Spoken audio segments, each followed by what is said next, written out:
ഇന്ന് ലോകം മുഴുവൻ ഈ കാറിനെ അറിയാം. എന്നാൽ റോൾസ് റോയ്സ് എന്ന ബ്രാൻഡ് പിറന്നത് ഒരു അത്ഭുത കഥ പോലെ യാദൃച്ഛികമായിട്ടാണെന്ന് നിങ്ങൾക്കറിയാമോ? ഹെൻറി റോയ്സ് വളരെ ദാരിദ്ര്യം നിറഞ്ഞ ചുറ്റുപാടിലാണ് ജനിച്ചത്. കുട്ടിക്കാലത്ത് പത്രം വിറ്റും ചുമടെടുത്തും കേടായ വയറുകൾ നന്നാക്കിയുമൊക്കെയാണ് അദ്ദേഹം ജീവിതം തള്ളി നീക്കിയിരുന്നത്. വലുതായപ്പോൾ സ്വന്തമായി ഒരു കാർ ഉണ്ടാക്കാനുള്ള മോഹം അദ്ദേഹത്തിനുണ്ടായി. ഒരുപാട് കഷ്ടപ്പെട്ട് അദ്ദേഹം ആ കാർ ഉണ്ടാക്കി. തുടക്കത്തിൽ അത് വലിയ ശബ്ദമുണ്ടാക്കുന്നതും ഇടയ്ക്കിടെ കേടുവരുന്നതുമായിരുന്നു. എങ്കിലും ഹെൻറി റോയ്സിന് ഒരു കാര്യത്തിൽ മാത്രമായിരുന്നു ശ്രദ്ധ: കാറിന്റെ ഗുണമേന്മ. എല്ലാവർക്കും വേണ്ടിയുള്ള ഒരു കാർ ഉണ്ടാക്കാനായിരുന്നില്ല അദ്ദേഹം ശ്രമിച്ചത്, മറിച്ച് ഏറ്റവും മികച്ച ഒരു കാർ ഉണ്ടാക്കാനായിരുന്നു അദ്ദേഹത്തിന്റെ ലക്ഷ്യം. എല്ലാ കാര്യത്തിലും പൂർണ്ണതയ്ക്കായി പരിശ്രമിക്കുക എന്നതായിരുന്നു അദ്ദേഹത്തിന്റെ ആപ്തവാക്യം. നിലവിലുള്ളതിൽ ഏറ്റവും മികച്ചതെടുത്ത് അതിനെ കൂടുതൽ മെച്ചപ്പെടുത്തുക. ഒരു ദിവസം ഹെൻറി റോയ്സിന്റെ ഈ കാർ ചാൾസ് റോസ് എന്ന അതിസമ്പന്നനും റേസ് കാർ ഡ്രൈവറുമായ ഒരു വ്യക്തിയുടെ ശ്രദ്ധയിൽപ്പെട്ടു.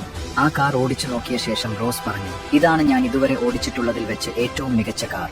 അവിടെയാണ് റോൾസ് റോയ്സ് എന്ന ഇതിഹാസം പിറന്നത്. ഒരു പാവപ്പെട്ട എഞ്ചിനീയറുടെയും ഒരു സ്വപ്നങ്ങളുള്ള ധനികന്റെയും കൂട്ടായ്മയായിരുന്നു അത്.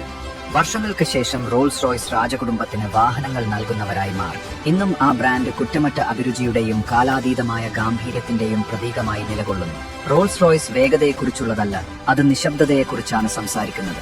അവിടെ നിങ്ങളുടെ സാന്നിധ്യം സ്വയം സംസാരിക്കാം. ഇനിയും ഞങ്ങളെ ഫോളോ ചെയ്യുന്നില്ലെങ്കിൽ ഒരുപക്ഷെ ഒരിക്കലും നമ്മൾ കാണില്ല.